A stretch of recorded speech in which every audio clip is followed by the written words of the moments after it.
Depression வரக்கூடிய 3 important reasons பத்தி நம்ம இப்போ பார்க்கலாங்க.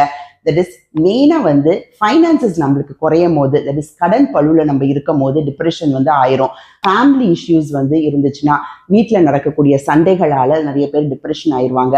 இல்லாட்டி ஃபேமிலி மெம்பர்ஸ்க்கு ஏதாவது ஹெல்த் இஷ்யூஸ், இல்லாட்டி நம்மளுக்கு ஏதாவது மேஜர் ஹெல்த் ப்ராப்ளம் இருந்தாலோ டிப்ரெஷன் ஆகிறதுக்கு வாய்ப்புகள் இருக்கு.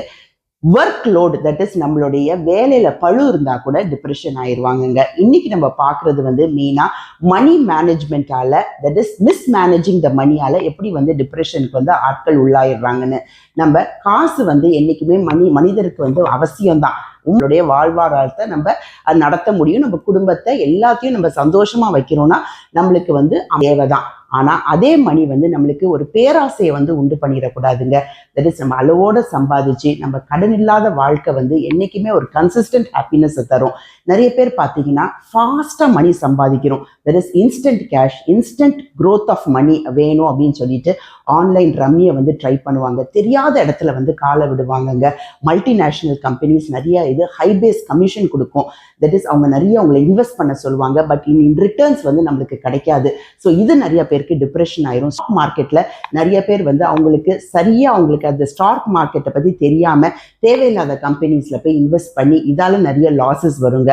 ஆன்லைன் ஷாப்பிங் வந்து இப்போ வந்து ஒரு கிரேஸாவே ஆயிடுச்சு. நிறைய ஆன்லைன் ஆப் இருக்குது, நிறைய ஷாப்பிங் டீல்ஸ் போடுறாங்க. இது அவங்களுக்கு தெரியாமலே அவங்க ஷாப் பண்ணி சிலது வந்து கிரெடிட் கார்டில் வந்து ஷாப் பண்ண ஆரம்பிச்சிருவாங்கங்க. இதால நிறைய கடன் ஆகி அதை அடைக்க முடியாம நிறைய பேர் வந்து டிப்ரெஷன் ஆயிடுவாங்க.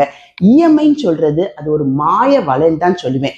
என்னைக்குமே வந்து நீங்க சம்பாதிக்கிற காசுல இஎம்ஐ நீங்க எடுத்துக்கலாம். பிகாஸ் இப்போ உள்ள காலகட்டத்தில் இஎம்ஐ இல்லாம நம்ம பண்ணவே முடியாது. பட் 1/3 ஆஃப் த சேலரி மட்டும் நீங்க சம்பாதிக்கிறது வந்து 1/3 இஎம்ஐ கட்டுங்க. 2/3 உங்க செலவுக்கு வேணுங்க. ஏன்னா அப்படி இருந்தாதான் உங்க வாழ்க்கையை வந்து நீங்க டிப்ரெஷன் இல்லாம ஓட்ட முடியும்.